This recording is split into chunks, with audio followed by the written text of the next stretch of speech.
It was April of 2023 when I first started noticing something wasn't right, mentally as well as physically, although I brushed it off at that time. I wasn't big on exercise back then, but every now and then I would go on these long 2-hour walks, except something felt off this time. After just about 20 minutes, I would be gasping for air, my legs wobbly and weak, like they could barely hold me up. And then came the cravings, this insane, almost desperate need for something sweet. And I would end up grabbing a candy bar or a sugary drink. But it wasn't just my body acting up. My mood was all over the place.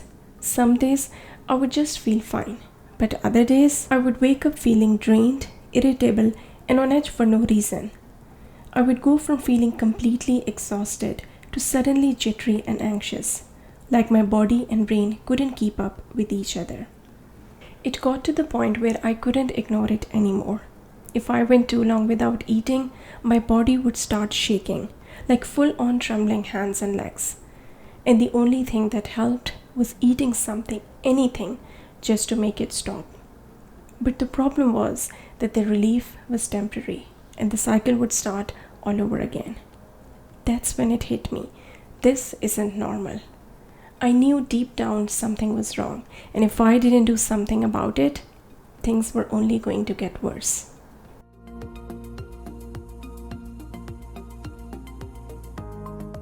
I finally decided that I couldn't ignore it anymore, so I scheduled an appointment with my family doctor.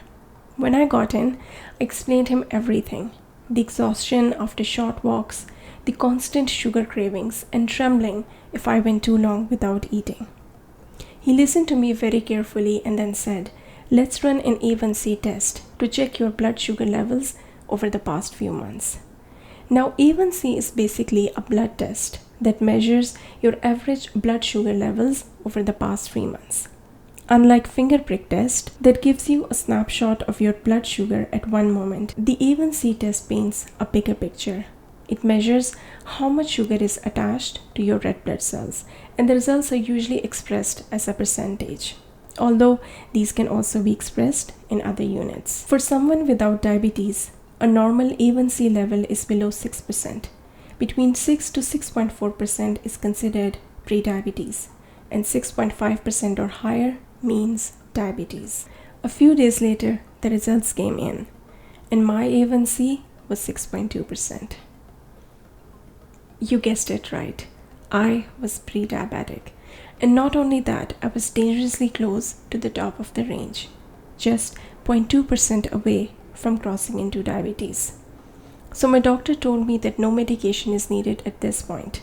However, I need to make some lifestyle changes, cutting back on sugar, eating healthier, and exercising regularly. If I don't, this could turn into diabetes. Now that the cat was out of the bag, there was no more ignoring it. But I'll be honest with you, even at 6.2%, I didn't make any drastic changes. Like I didn't completely cut out sugar or overhaul my diet overnight. Sure, for about a month I was strict, like no added sugar, no mindless snacking. But after that, I loosened up. I would eat something sweet here and there, nothing excessive, but I wasn't obsessing over it either. The one real change I made: consistent strength training. At that time, I had subscription to one of the fitness apps, and I decided to give one of their 4-week strength training program a shot. And I stuck to it religiously. No excuses. 4 weeks turned into a habit, and before I knew it, weight training became a constant part of my routine. In addition, whenever I went for a long walk, I made a conscious effort not to reach for a snack, even when my legs trembled, even when I could feel that my blood sugar was dipping. Honestly, it wasn't easy, but I wanted my body to learn to manage without relying on a quick sugar fix every time. I stuck with these changes for a few months and then went back for a retest. And guess what? My A1C had dropped significantly to 5.8%. Honestly, I couldn't believe my eyes when I saw the results. Even my doctor was surprised. Shocked actually. because he wasn't expecting such a drastic improvement in such a short period of time. But the benefits didn't stop there. Once I stabilized my blood sugar, I noticed something unexpected. My mental health improved too. Those blood sugar crashes I used to experience weren't just making me physically weak, they were also messing with my mood, focus, and overall well being. When my blood sugar was low, I felt anxious, irritable, and sometimes even lightheaded. It was like my brain wasn't functioning properly, and all I could think about was getting something to eat. On the other hand, after a sugar spike, I would feel this rush of energy, only to crash soon after, leaving me exhausted and foggy headed. But this isn't just me. Research shows that blood sugar fluctuations are closely linked to anxiety, depression, and even brain fog. Insulin resistance and chronic inflammation, both common in prediabetes, can impact the brain's ability to regulate mood and focus. In fact, studies have also found that people with unstable blood sugar levels are more prone to experiencing stress, irritability, and difficulty concentrating. But the good news, once I started stabilizing my blood sugar levels through consistent strength training, I noticed a huge difference, not just in my body, but in my mind. I felt more mentally clear, less anxious, and just better. It was like my brain finally had the steady fuel it needed to function properly. That's why I believe that reversing prediabetes isn't just about preventing diabetes. It's about improving your overall quality of life, mentally and physically. Looking back, I honestly believe that strength training was the game changer for me. Of course, it wasn't the only factor. If I hadn't been careful with my diet or controlled my sugar cravings, strength training alone wouldn't have made such a huge difference. But it was one thing I followed religiously, and it paid off. Now, why I have so much faith in strength training? Well, about a year later, I came across some research that explained the connection between weight training and blood sugar levels. So here's what I learned. Normally, when we eat sugar or carbohydrates, our body breaks them down into glucose, which enters the bloodstream.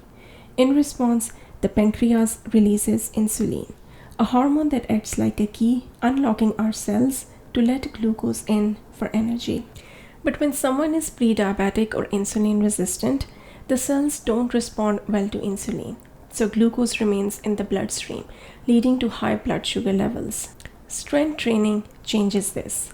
When you build muscle, your muscles don't wait for insulin to do its job. Instead, they become more efficient in pulling glucose directly from the bloodstream. This is because muscle tissue has special glucose transporters that become more active during and after exercise. Over time, this improved insulin sensitivity helps your body to process sugar more effectively. Plus, muscle tissue burns more calories at rest than fat, which helps with weight management, another key factor in controlling blood sugar. So although diet definitely played a role, strength training gave my body the tools to manage blood sugar more effectively. So there you have it, one of the keys to lowering blood sugar and reversing prediabetes.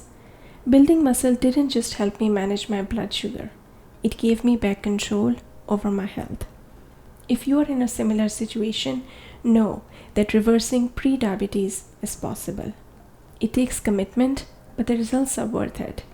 So start small, but stay consistent. And remember, your health is in your hands.